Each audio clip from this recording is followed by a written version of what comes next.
my friend Matthew Zachary, who is the CEO and founder of Stupid Cancer, the largest nonprofit that is actively working to bring awareness and progress to the young adult cancer movement. That is correct. Yep, and they've done some amazing things. Let's see, you were named by Time Magazine the best 50 website. Oh, you did your homework. I did a little bit, just a little bit. MTV called you the dominant youth cancer nonprofit. Fox News named you top 10 of the healthcare blogs for 2010. You were accredited by the Washington Post as an unparalleled resource for cancer patients in their teens, 20s, and 30s. And you've produced more than a dozen young adult cancer conferences, innovated social media and mobile health platforms for improved patient outcomes, and the list goes on and on. But why are you so passionate about this? No one's really ever done their homework before. That's very impressive. Come prepared, right? No. So I was diagnosed 21 years ago in the dark ages, the 90s. And while I forgive the 90s for completely sucking in general, there really was no thought to my being 21 and not 80 or 6. And when I had the opportunity to try and ensure that that will never happen again to someone like me, it was 10 years later, and I was like, wow, I can actually make life suck less for me 10 years prior. And it all came about because as a generation, as a Gen X, 10 years ago, Gen X, I'm 43, no one had our back. There was no cancer community for 20s and 30s. It was all babies and over 50. So what keeps me passionate is that we're actively, every minute of every day, making cancer suck less for 20 years ago meant. That I wake up every day, we're actually tangibly doing that every second of every day. Because you and your parents were totally alone in this process. You had no support from the doctors. Right. My brother was a college freshman, and I was a college senior, and he was at school during the whole time I was home, getting surgery and radiation, and getting sort of killed with kindness of post-cancer treatment therapies. And yeah, family and friends are great. Like that's always the narrative. Like people came out of the woodwork. What can I do? But there was no other Matt that knew exactly what it felt like to not be 6 or 60 with cancer. What was it like to be impotent at 21 years old? How do you date when you don't even have the confidence to look in the mirror at yourself? All the things that are hard enough when you're well, that's it, are just that much more amplified from a life stage perspective. And that was the part that was the most difficult to make the case for, is that cancer by life stage is antithetical to the way we've thought about cancer for 50 years, where it's what part of your body is it in, and how do we give you this drug for that cancer, and we don't really care about who you are, we care about the disease inside you. And that might be for all ages, but for young adults, it's not really better or worse than older people. It's different because of life stage. And we were one of the first groups 10 years ago to start really rattling some cages around the civil liberty of being treated age appropriately first and foremost. And that happens now. It's a big thing. So yeah, 10 years later, I'm still just as crazy and angry and enough to keep this brand alive nationally and globally now. So It's amazing. it's like intimate. Like we're here. We're a real boy. You have staff and sustainability and impact, and it's astonishing. And you have an office in the middle of New York City? I have a private office for the first time in 20 years. I've earned a private. You know, you made it. I have a door that closes. Yeah, that's my success. A door that closes. That's awesome. So tell me about some of the things that you guys have accomplished since you started Student Cancer. Yeah, I mean, and that really is where the rubber hits the road. What have we done in 10 years? And a lot of it was very reactive. There had never been a brand for Gen X. It was all like Live Strong and pink ribbons and kid cancer foundations and breast cancer and then like old man prostate cancer. That was the mindset of the American consumer in 2004, 5, and 6. And then everything about young adult cancer started to come to light from the government because someone had the mindset to say, are we really not paying attention to 1.5 million Americans who have cancer that aren't 6 or 60? And like, yeah, we really haven't done our job. And then like everything from the launch of our brand in 2007 till like a year or two ago has been, oh my God, I didn't know that we could do something for young adults.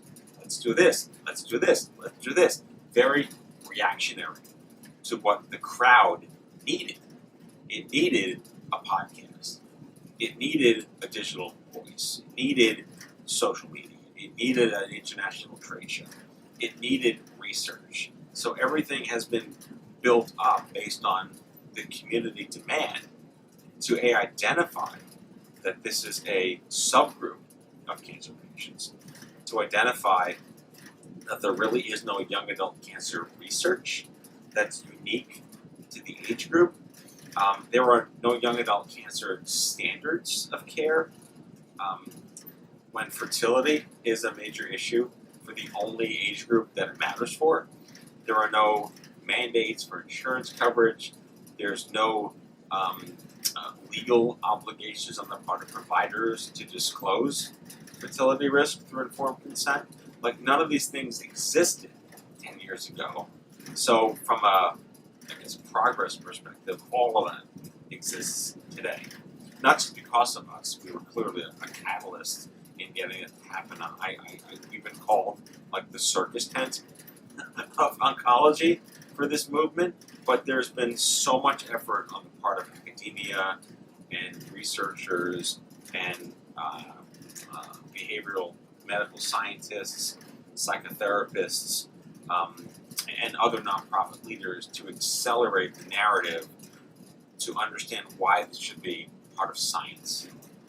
So I look back 10 years, we've accomplished all of that collaboratively with the young adult cancer movement. So I've never said it that way. That sounds really nice. I'm gonna watch this video. It's all in the You can have it. yeah. And what are you most excited about right now? What are you working on? All right, so it's part nerd. I'm channeling my inner geek, but we're in a position now where we can kind of pick and choose kind of what we want to be in 10 years.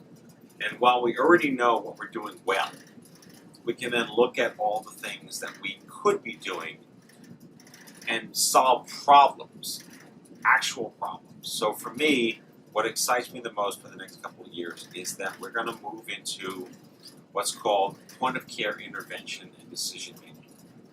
Fancy geek jargon crap. What that really means is that if you're diagnosed here and you have to have something here, radiation, chemotherapy, immunotherapy, whatever it is, you have this window, like this window. Can I curse? I'm sorry. It's okay. Okay, I'll bleep myself. Okay. The old bleep window. The old crud window. How's that? That's good. And, in this window, whether it's 2 weeks, 3 weeks, a day, you have to make decisions. And you're only given like 10% of what you need to know, and then you go to the internet for what you didn't know you can find. And the internet is your worst enemy there.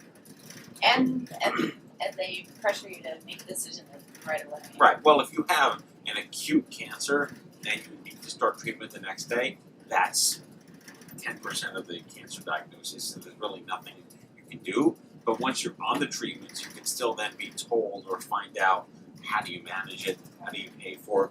How do I tell my daughter? How do I go back to work? How do I take all these things can then be mitigated.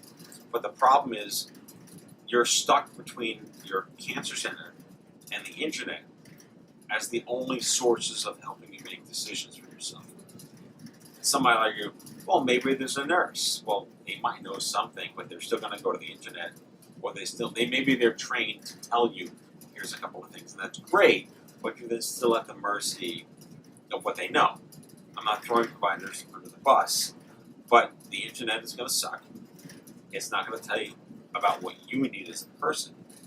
So what excites me about where we're going is we're going to be a thing in that window to help you make better decisions. So as soon as you're diagnosed, when you're ready to know you're not alone, here's some resources, you're over his work, talk to your doctor, here's better ways to manage your stress and anxiety, here are some books to read, here are some nonprofits that have services, here's financial assistance programs. We want to move into this Yelp for cancer model where we're there at point of care, whether you're in the window or within the first 30, 60 days. So if you look at who the stupid cancer community is in 10 years, we're largely like us, out of the woods. We're in survivorship mode, we're getting our lives back together, we're trying to figure out what's next and how to get back. But that leaves all the people in that pre-treatment and first line that are scurrying to find help, and no one's coming to them to offer that except the internet and their treatment centers. Friends and family, again, everyone's still going to the internet or whatever pamphlets that you may or may not want to read that are in the clinic. Right. So for us, for stupid cancer to literally be there when you're ready, from the day you're diagnosed, because a nurse, a social worker, an oncologist, where we are the academic, scientific, behavioral outcomes research resource that's a trusted nonprofit. Not like, some pharma company or some insurance company saying, here's a website for you that's all corporate and nonsense. We're the humanity that you didn't know you needed in them. And that is where we're moving towards.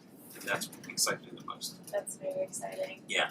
And I met some of the stupid cancer people, like me, Yeah. followers, people who have been through treatment and who just want someone to understand what side effects they're still experiencing from their treatments. Yeah. But it's like they didn't know that these were gonna be a thing, for the rest of their lives. Right. Well, cancer is like luggage. You're kind of stuck with it. It's just another piece of baggage. Right. One of the most intriguing insights I ever got was from a 17-year-old cancer patient who had no interest in meeting anyone like herself, but just knowing that there are people like her out there was all she needed. But it's what she didn't know she needed. And I use that expression a lot because I channel Steve Jobs every now and then. And when he launched the iPod, the first iPod, 10 years ago, 15 years ago, he got up on stage and he said, never give people what they want, give them what they didn't know they needed. And whether that's an iPhone 7 that you didn't know you needed because the 6 isn't good enough, it's if you didn't know you needed help or if you didn't know that, I didn't know that there was another college student with cancer for 7 years. That's a long time. And when I found Craig, actually Craig found me, it was a gestalt moment.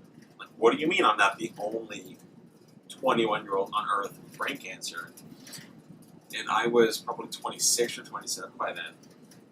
I've gone all of these years believing that only babies, old people, and me get cancer.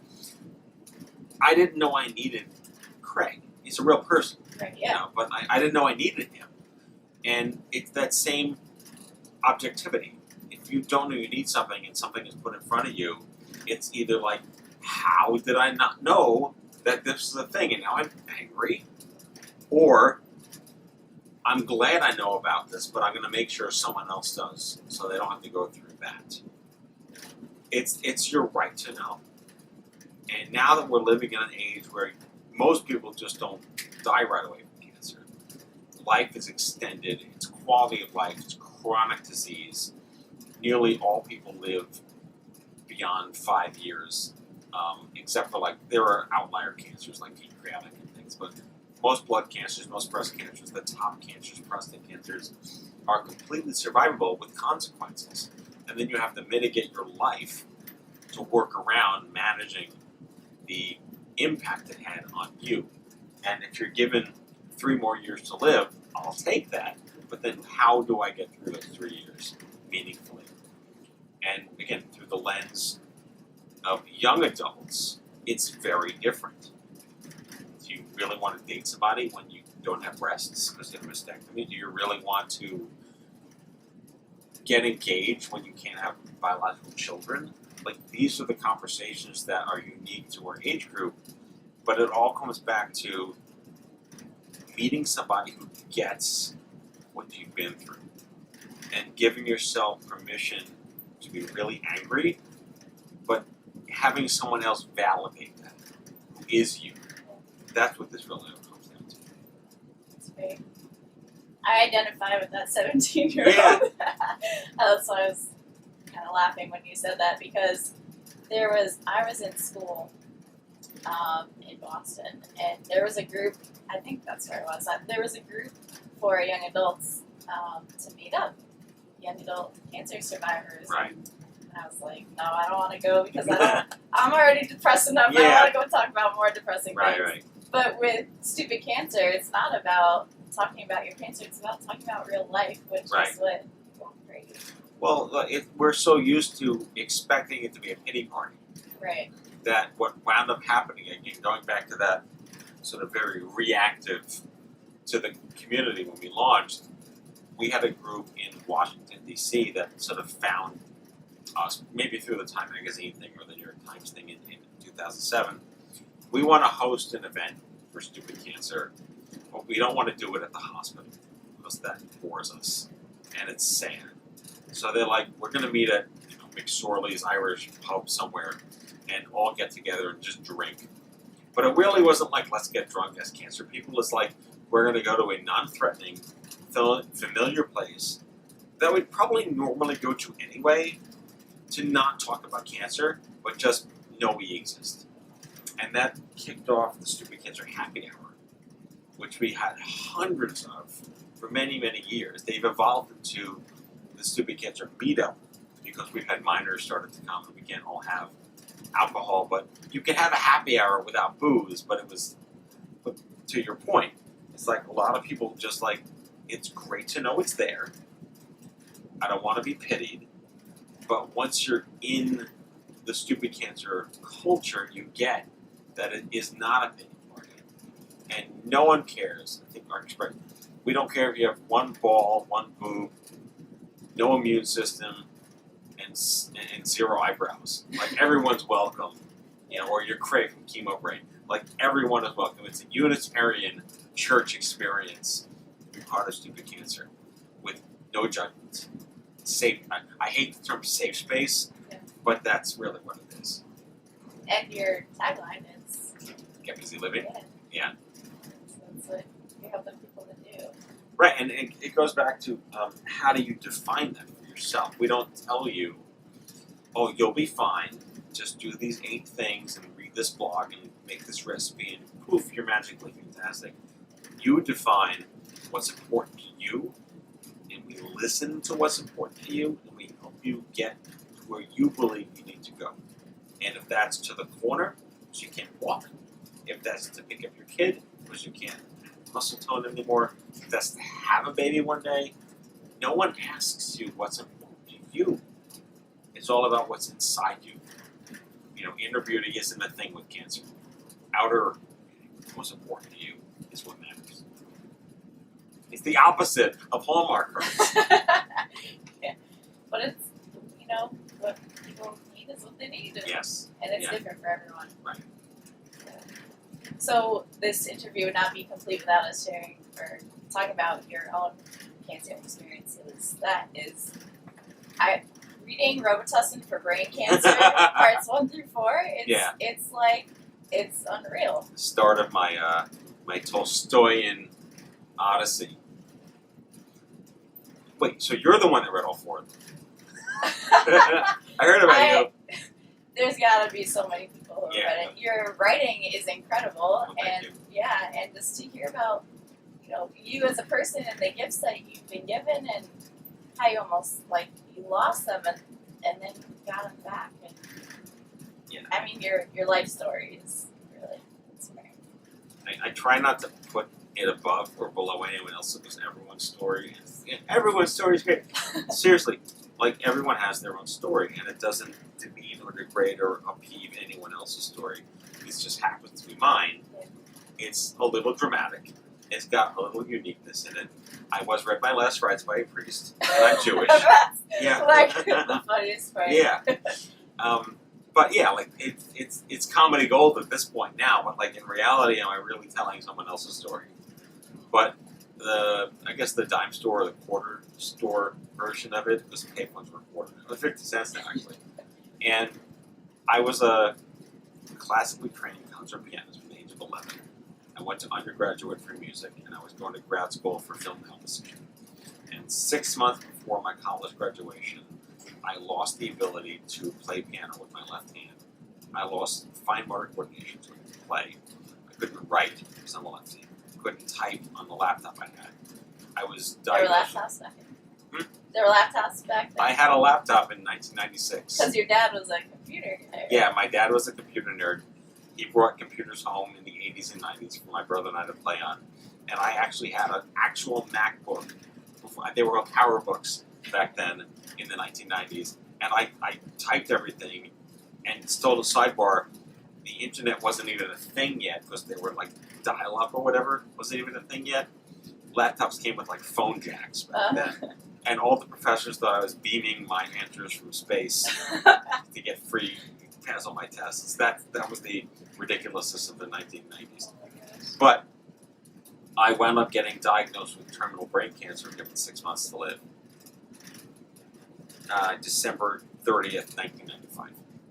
So that changed, obviously, everything. I had to cancel my grad school plans. I didn't know if we'd graduate from college. Chaos. So, my oh crap window. Did I say crap at least? Yeah. Was 2.5 weeks of you might be dead if you don't do this. Goodbye school, goodbye friends, goodbye everything. Everything was at an end. And it was terrifying. But I got through an 8-hour surgery to remove the tumor, which they only found out was cancerous a week later. But thought I was out of the woods. And then I had a tumor that didn't happen in 21-year-olds, famous last words, that I was apparently born with. So it lived inside my body like some kind of Cretaceous little whatever, and then just woke up one day and wrecked my life. So there were no chemotherapy protocols, there were no radiation protocols, there was nothing cookie cutter about me.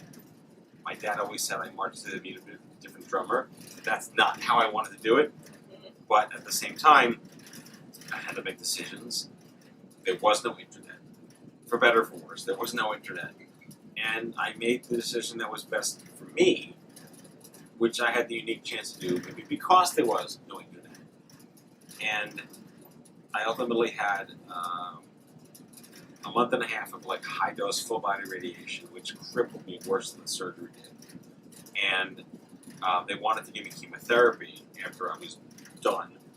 And this story, I don't think I probably mentioned this in the Robitussin series on U.S. News.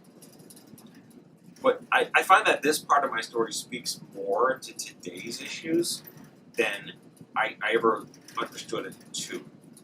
And this is all about what's most important to me beforehand. And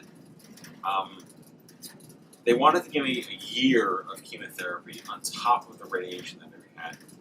And I asked them point blank, when am I going to die now that I'm not dead yet. It sounds kind of funny to say it that way. And they said you have a 50% chance to live for 5 years. So, well, that sucks.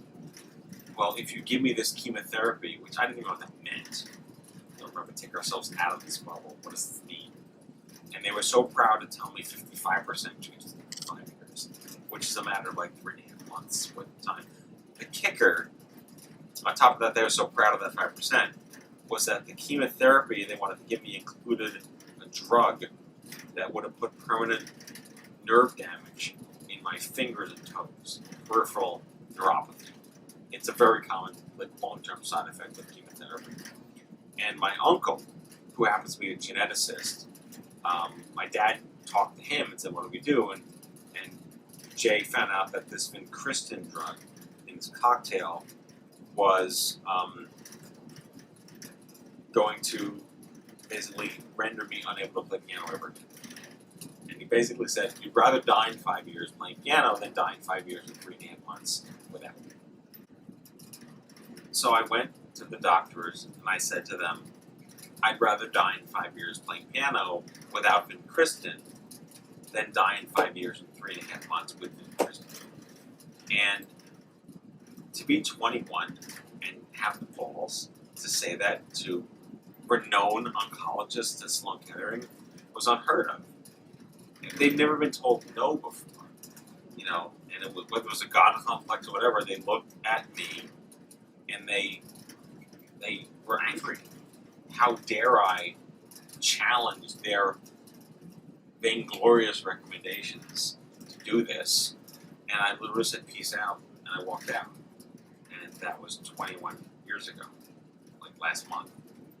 So, did I make the right decision? We'll never know. I am still here, evidence of the contrary mentally.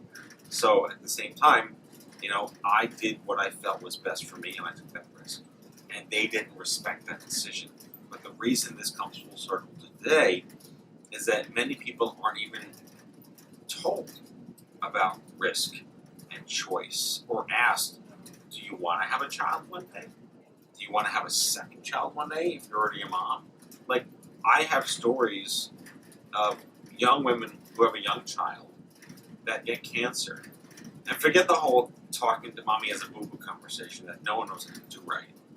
Because there's no way to do it right. Doctors, the mom will say, "I'd like to preserve my fertility," because it's more innate to ask that out of the gate if you have a kid. You found that out? And the doctors will be like, "You already have one." Think about that.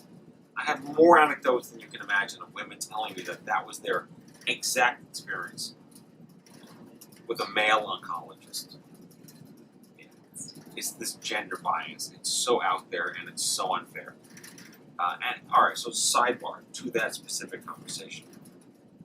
We're not doing cancer research, going back to like what I'm excited about. And that cancer research is exactly about that decision making against quality of life. Where if you are told, if you'd like to be a mom one day, we have a path to reproductive productivity.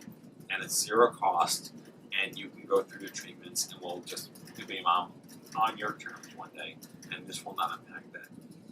Do you think that would give you a better sense of purpose if your personal goal was to be mom one day, and that you knew cancer would take that away from you? You would probably have less stress, less anxiety, be more productive, take better care of yourself, be sure to take all your drugs and do all your things and stay on the job exactly as much as you could because you have a path to motherhood. Versus the woman who wakes up barren the next day with no hope of parenthood. Right? That's our research. And to that point, we had to figure out how often are women told this will affect your reproductive health. So we needed to get a baseline. What percentage of women felt informed when they were diagnosed that their treatment could present a risk to motherhood one day? All right, so we did the study. It was the first ever peer-reviewed published journal in the journal Cancer. We invented data that never existed before, specifically for AYA, young adults. Can you guess what percentage of women felt informed? out of 800 women studied over 4 months, what percent who were all diagnosed in their fertile years?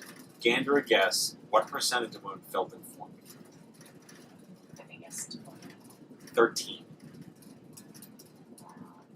13% of women studied across 800 women and 4 cancer centers, a national opt-in study, felt informed to make the right decisions about being a mom one day. So that speaks to my story. They didn't ask what's important to you. I would have said, I just want to play piano again. It's all I have to my universe. You've taken everything away from me. I have nothing left. And all I want to do is play piano again one day. My friends left me. I lost my career. Everything I've been working for decades is gone. All I want to do is play piano. And they didn't even ask me. So your civil liberty is just trampled on when no one asks you what's important to you. So that is our research.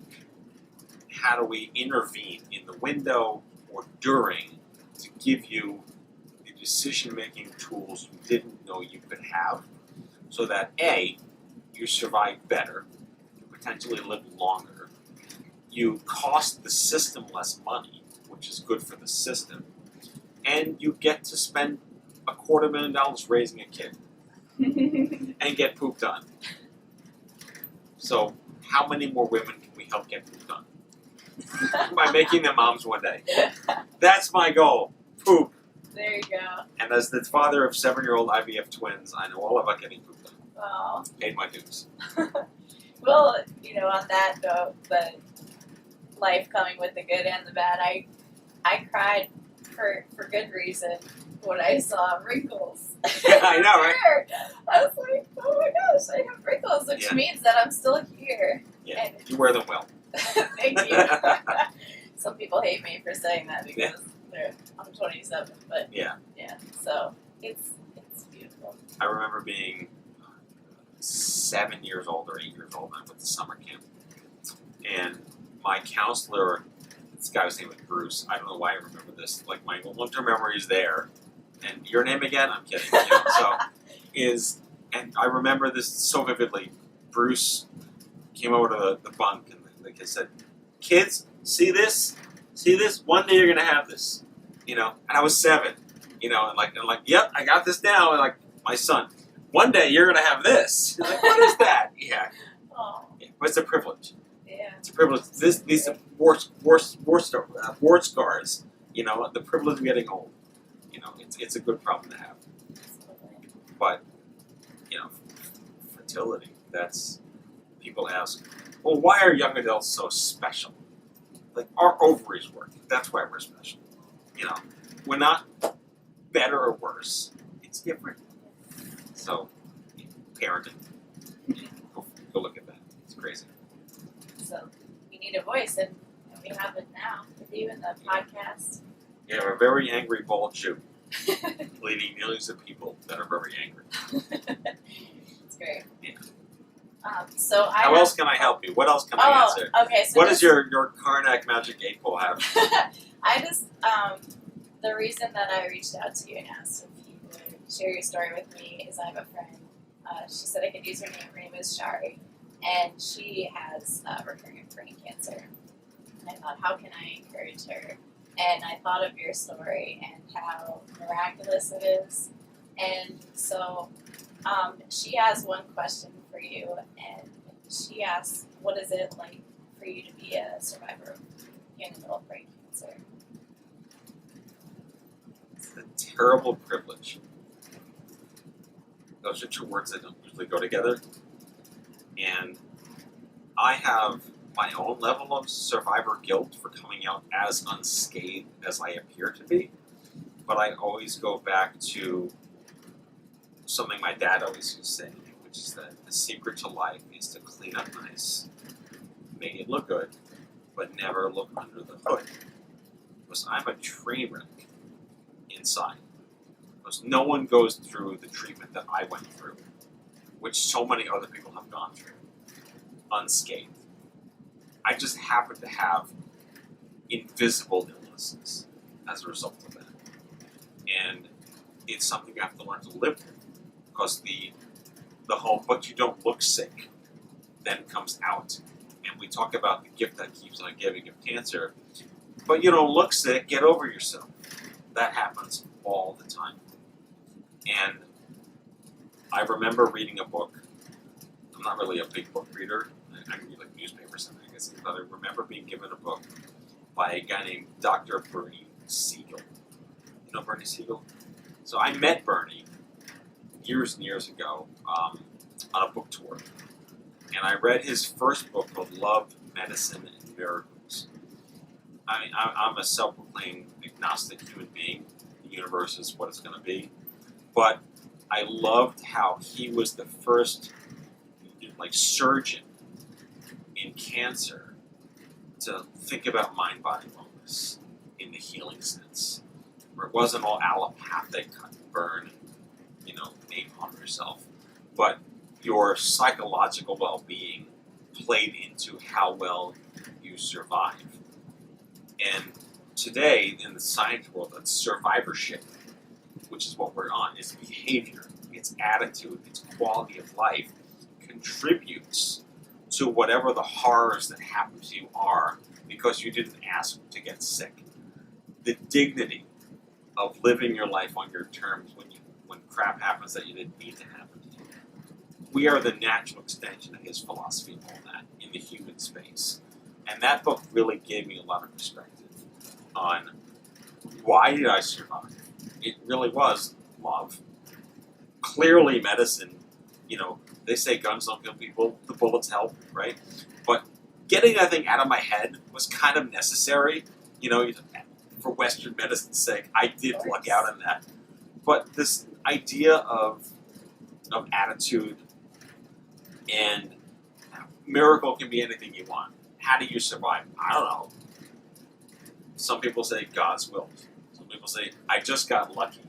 Some people say I willed it to happen. Like whatever it is that you figure out makes sense in the universe, if you want a number at the end of that equal sign, that's miracle.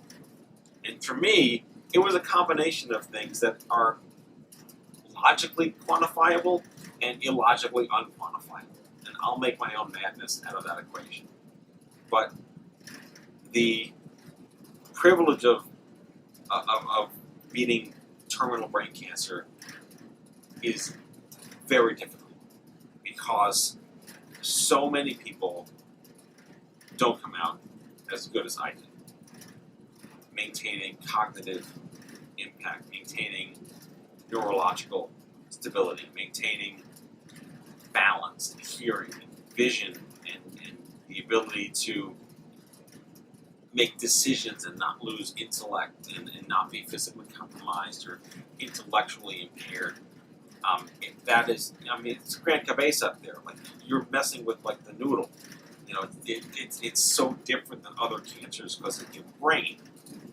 You can cut so many body parts out that get cancer. You can't cut out your brain.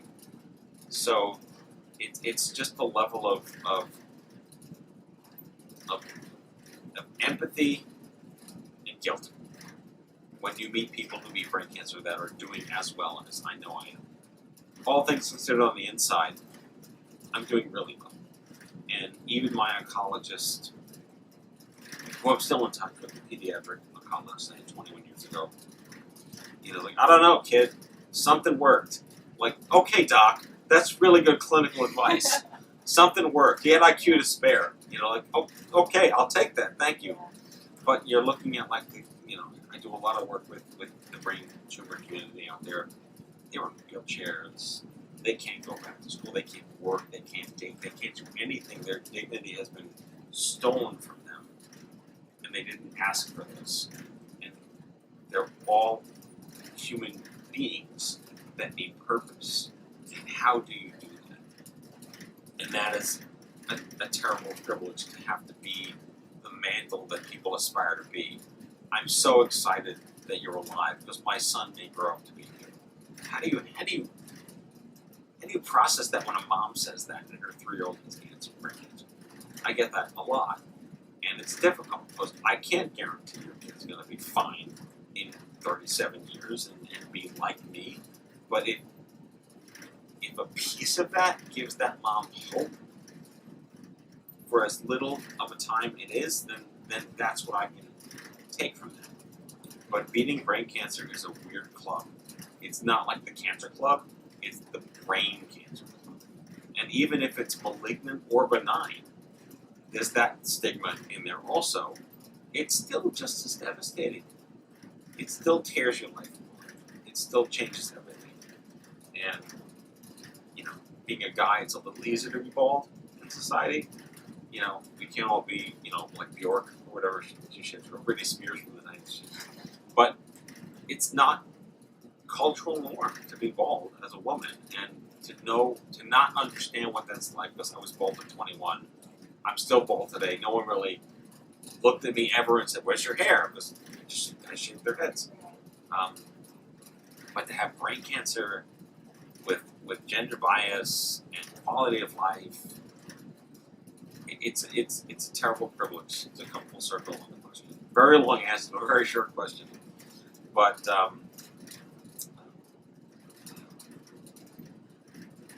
I quote my inner J.R. Tolkien, which is, it's kind of a giveaway, it's not throwing, but to the best of your ability, make the most of the time you've been given, no matter how long and no matter how hard. And that's the best you can do. Couldn't have said it better myself. What was her name again, I'm sorry? Her name? Yes. Shari. Shari. Love you. Oh, thank you so much. So how can people get involved in student cancer? Be the brand. Be angry. Be disruptive. Don't wear pink. Just don't wear pink. Don't buy a pink blender. Yeah. I didn't wear this. I don't mean, exact- yeah. Don't buy your pink blenders. Yes, Don't no, fall victim that's- to the classic blenders. Yeah, like the fracking. Yeah. Pink fracking. Yeah. So, be angry. No one tells you to be angry. They're all, "Oh, you'll be fine. Here's all these flowery, wonderful things for you." No, be pissed. Be angry. It's okay to be angry, as long as you channel that anger for good and to make a difference. Stupid Cancer was built on permission to be pissed. First and foremost, not we're going to help you get easy living. I mean, that's our term now, but it wasn't back then. We built it up on, Jesus, this sucks, but we get it. We get it. I've got one ball too. You can make two. You put two bald heads together and make an ass out of yourself. Like, these are the crazy humor jokes that make light of terrifying reality. And as long as you can own being angry the right way, don't be destructive, but permission to be pissed and the channel to pay for it. That, to me, sums up the first way to be part of our brand, is to just live what we stand for, which you probably already do and didn't realize you could. And then get involved, take an active role, join our boards, join our groups.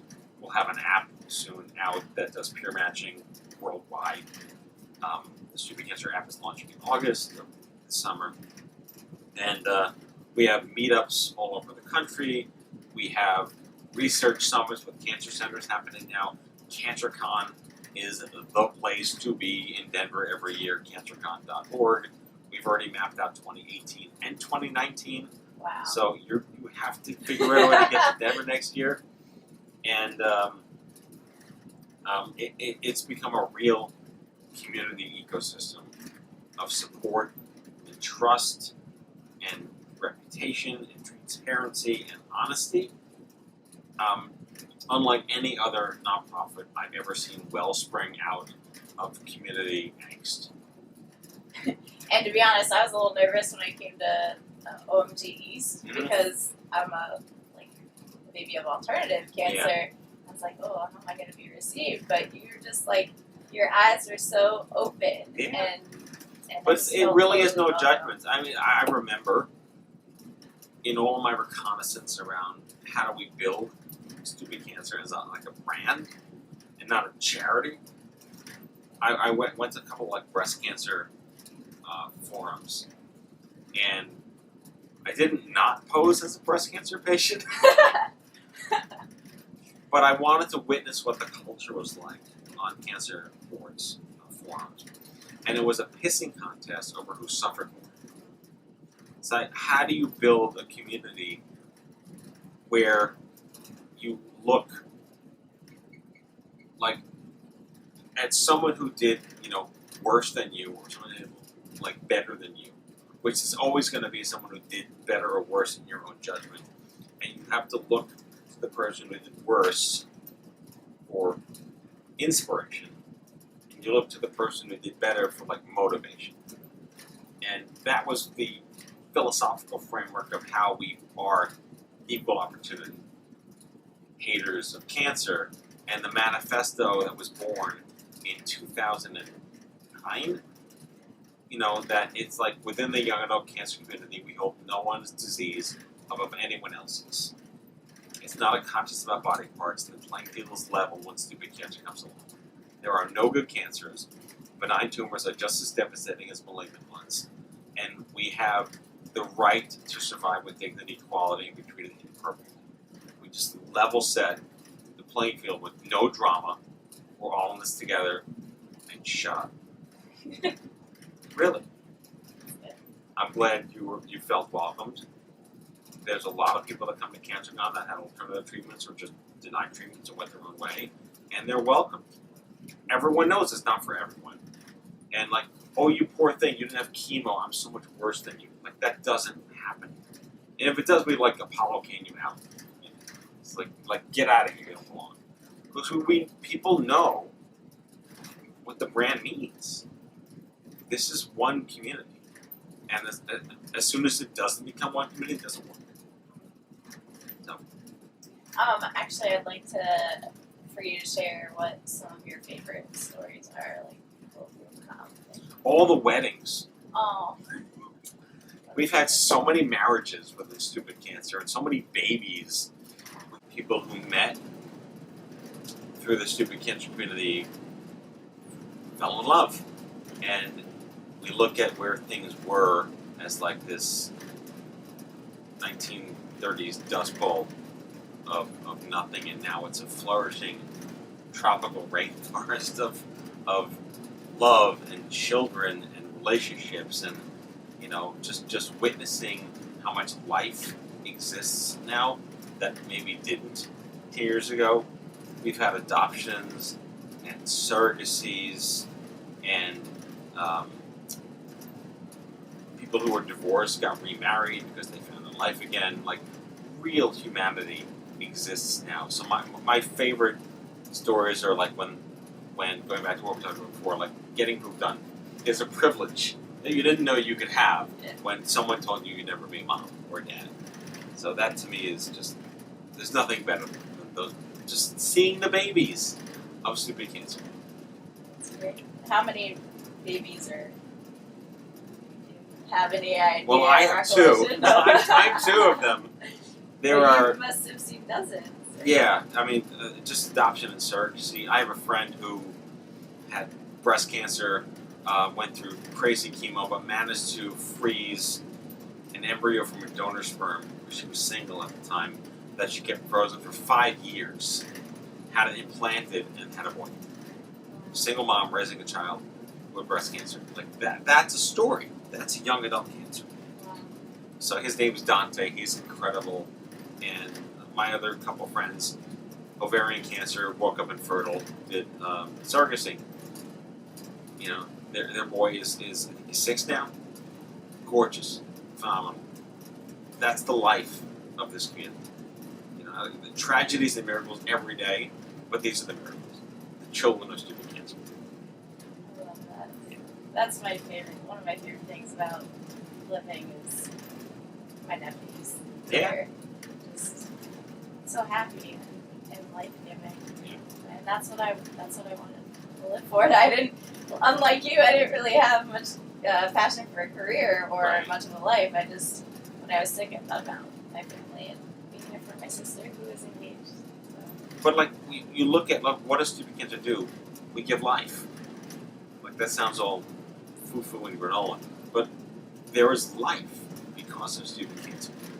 People thrive because of what we've created for the community that didn't know it needed this and there was no voice for it. And whether we are the circus tent or just one of 50 amazing things that exist right now, this is the result of 10 years. Beautiful. And so how can people get involved and connect with Stupid Cancer? I mean, the best way is to define how you feel most connected. We don't tell you how to get involved. We invite you to get involved on your terms based on what's important to you. If you want to go on our forums and be there as a community mentor to newly diagnosed people and respond to them on our old school boards, you can do that. If you want to just listen to our podcast on your commute, you can do that. If you want to write for us, you can become one of our writers on our blog platform and make submissions and go through editorial. If you want to speak at our regional conferences, you can apply and get involved with our local efforts, and we'll have you on a panel. If you want to fundraise, that's great, but we never ask. If you decide that's how you want to give, every charity out there is like this threat of fundraising. We are not that at all. And yet you're thriving. And yet, like we're based on different principles of business than most nonprofits. That's a separate interview, but it's a point of pride that we were built very differently in the way we manage relationships and where our revenue comes from. We're also very accountable where every dollar goes and show you exactly the impact of what those gifts do for us. But you can come to CancerCon, our international trade show, 4 days in Denver, that will change your life forever. And that's cancercon.org. We got to get you there. You've had a taste of our smaller events, Yes. but you got to come to the grand poobah. Yeah. 800 people for 4 days that all look like us. Yeah. It's quite incredible. And or do nothing and just know that we exist and we help you feel like you belong somewhere. That's all you got to do. Figure out how you want to belong to our community, not us telling you do this, this, and this. Can't get more open arms than that. Yeah. It's a hug waiting to happen. Oh. Look at me! Hallmark moment. Well, I thank you so much for your time. And is there anything else you'd like to share? My own personal mantra is to be true to yourself, be your own advocate, stay connected to things that have meaning in your life, and to quote Billy Joel, don't take any bleep from anyone. Great. Sounds great. Thank you so Thank much, you. Matt. Yeah. It was a pleasure. And Great. scene.